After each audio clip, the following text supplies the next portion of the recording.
है अंध भक्ति श्रद्धा खतरा ए जान, और दूसरी मेरे पास है ज्ञान गंगा। दोनों में समानता क्या है? इन दोनों में समानता यह है कि दोनों का जो लेखक है वो रामपाल महाराज है। इसमें क्या लिखा है, जरा इसका सिर्फ एक पैरा मैं पढ़ रहा हूं, इसका पेज नंबर 24 और उसके आगे पेज नंबर 25 पर क्या लिखा है?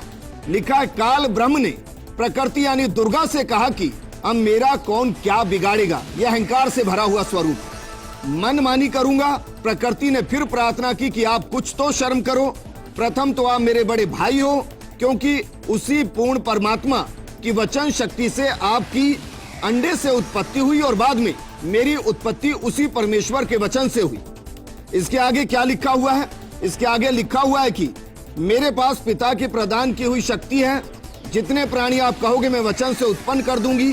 ज्योति निरंजन ने दुर्गा की एक भी विनय नहीं सुनी और कहा कि मुझे जो सजा मिलनी थी मिल गई, मुझे सतलोक से निष्कासित कर दिया गया, अब मनमानी करूंगा। और यह कहकर काल पुरुष ने प्रकृति के साथ जबरदस्ती शादी की और 3 पुत्रों को जन्म दिया। इसमें क्या कहा गया है?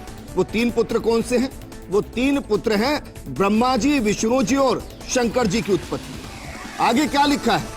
जवान होने तक तीनों पुत्रों को दुर्गा के द्वारा अचेत करवा दिया गया और फिर युवा होने पर श्री ब्रह्मा जी को कमल के फूल पर, विष्णु जी को शेषनाग की शैया पर और शिव जी को कैलाश पर्वत पर सचेत करके इकट्ठा कर दिया गया। और ऐसा ना जाने कितना अज्ञानता है कितना। अब देखिएगा, श्री शिव पुराण में गीता प्रेस गोरखपुर से प्रकाशित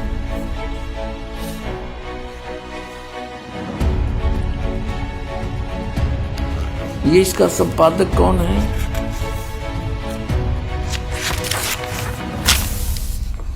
हनुमान प्रसाद पोदार, ये है इसका संपादक। और ये कहाँ से छपा है? प्रकाशक एवं मुद्रक है गीता प्रेस गोरखपुर, गोविंद भवन कार्यालय कोलकाता का संस्थान। ये के फैक्स और फोन नंबर। ब्रह्मा विष्णु लड़े थे, इनके बीच में स्तंभ खड़ा कर दिया। संक्षिप्त शिवपुराण 24 पृष्ठ पे, गीता प्रेस गोरखपुर से प्रकाशित, सचित्र मोटा टाइप के। और ये विघ्नेश्वर संहिता 25 पृष्ठ पे। यहां से थोड़ा सा हम लिंक लेंगे इसका। ब्रह्मा और विष्णु ने पूछा, प्रभु सृष्टि आदि 5 कृत्यों के लक्षण क्या हैं? यह हम दोनों को बताइए। भगवान शिव बोले, युकाल बोला, मेरे कृत्यों को समझना अत्यंत गहन है, तथापि मैं कृपा पूर्वक तुम्हें उनके विषय में बताता हूं। अब हम ज्यादा ना पढ़े, ये देखिएगा। अब 26 पे क्या लिखा है? पुत्रों, काल कहता ब्रह्मा और विष्णु को, पुत्रों तुम दोनों ने तपस्या करके प्रसन्न हुए मुझ परमेश्वर से सृष्टि और सतीथि नामक 2 कृत्य प्राप्त किए। ये तुम दोनों को बहुत प्रिय है। इसी प्रकार मेरी विभूति स्वरूप रुद्र और महेश्वर ने, जो मैं नहीं है, ने 2 अन्य उत्तम कृत सहार और तिरोभाव मुझसे प्राप्त किए हैं। सिद्ध जो दास करना चाहता था, 2 पुत्र तो ये हो गए इसके, ब्रह्मा और विष्णु, जो वहां क्लियर हो गया, इनका जन्म हुआ दुर्गा से। और उनका 2 और है मेरे बेटे, रुद्र और महेश्वर, तो हो गए 4। और 5वां बोल रहा है